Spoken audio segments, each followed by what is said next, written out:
ใจนักโลงเกินร้อยแต่ต้องเหลือน้อยเพราะเงินค่าดองคนจนกินน้ำในหนองส่วนว่านวลน้องขี่รถยนต์ติดแอ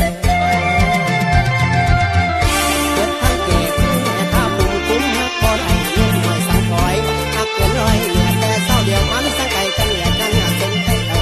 คนจนเศร้าเขาว่านิ่มเส้นตั้งเป็นโพดว่าตื่นฝันนำพอใส่สำหรับอ้ายบอกว่าเบิดผิดสำหรับอ้ายบอกว่าเบิดผิดนี่